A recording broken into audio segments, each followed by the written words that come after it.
En France, 7 millions de personnes sont tatouées. 10% des hommes et 16% des femmes. À 30 ans, cette Avignonnaise, qui n'avait encore aucun tatouage il y a 1 an et demi, est ce qu'on appelle une tattoo girl. Elle a rendez-vous au Mondial du tatouage pour une séance avec un Brésilien. Salut ma belle.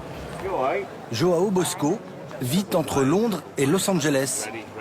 Pour un rendez-vous avec lui, il faut d'ordinaire 3 mois d'attente, mais il connaît bien la jeune Française.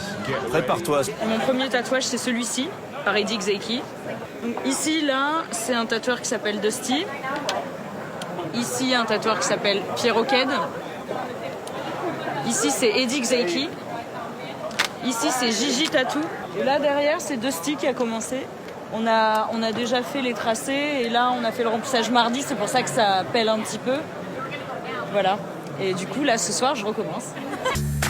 C'est parti pour une première séance de 2 heures, suivie d'une autre dans quelques semaines pour finaliser ce tatouage à 800 €.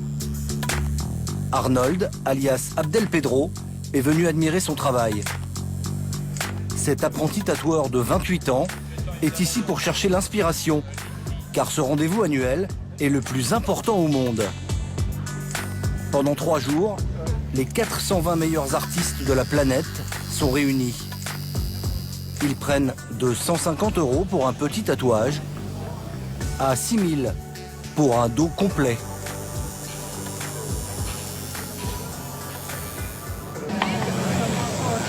Alors elle fait de la peinture classique mais sur la peau. Quand même assez impressionnant.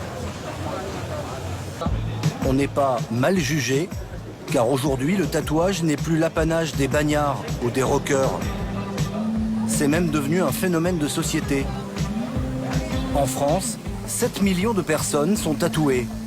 10% des hommes et 16% des femmes. Il y aurait chez nous 4000 tatoueurs contre seulement une quinzaine dans les années 80. Une profession en pleine expansion. Ça c'est des Polynésiens. En tapant avec leur marteau sur leur petit maillet, ils vont pénétrer l'encre de leurs aiguilles et ils ressortent.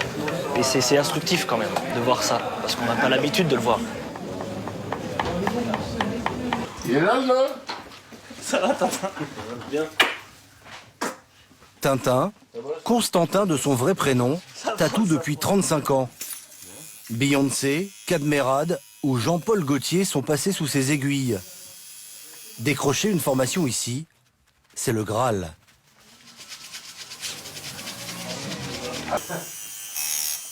Voilà.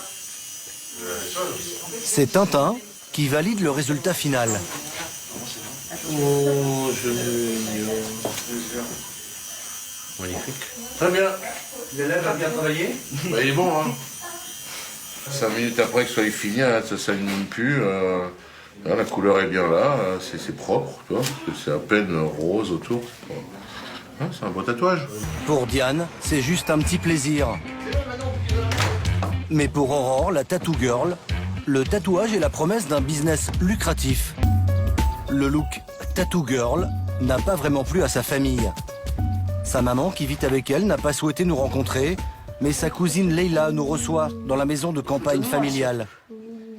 Aurore vient d'une famille aisée. Oh, la petite fée, la petite princesse. Père dentiste, mère médecin, une enfance heureuse dans un milieu bourgeois qu'elle va totalement rejeter à l'adolescence. Là, on commence un petit peu à essayer de trouver son style. Le bac en poche, elle quitte Avignon sans trop savoir quoi faire. Tour à tour, hôtesse de l'air, guitariste ou DJ à Paris. Elle enchaîne les excès, alcool ou substances interdites. Aurore touche le fond pendant l'été 2016 à Ibiza, après 4 mois de fêtes ininterrompues. En rentrant, nouvelle provocation. Son premier tatouage, un papillon. Si Aurore espère faire fortune grâce au tatouage, En fait, d'autres leur attribuent des vertus beaucoup plus spirituelles. Jean-Yves, 59 ans, a été atteint d'un grave cancer de la peau il y a 2 ans. Depuis quelques mois, il est en rémission, mais il craint de replonger. Il est venu chercher une protection symbolique au mondial du tatouage. Il a rendez-vous avec Mathieu Duquesnoy, un Français installé en Thaïlande, spécialiste du sakyat, un tatouage sacré popularisé par Angelina Jolie, qui a vanté ses vertus. Mathieu est le seul Français à avoir appris ce rituel et à être adoubé par les moines thaïlandais. Cela commence par un protocole bien établi.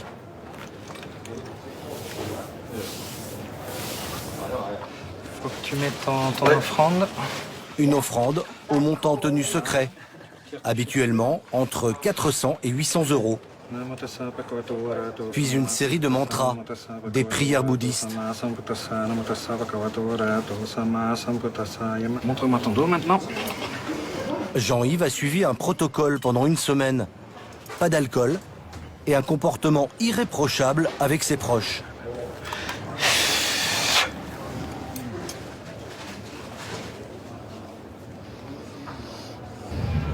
Pratiqué dans toute l'Asie du Sud-Est depuis 2000 ans, ce tatouage est censé procurer une paix intérieure et aider des personnes en souffrance à se stabiliser psychologiquement. C'est beaucoup dans la tête aussi. S'il en avait besoin en ce moment, ça l'aide à continuer, à avancer. Un tatouage qui ne prétend pas se substituer à la médecine. Tu es prêt? Donc tu te concentres sur le tatouage. Après 4 heures de travail, dernière bénédiction.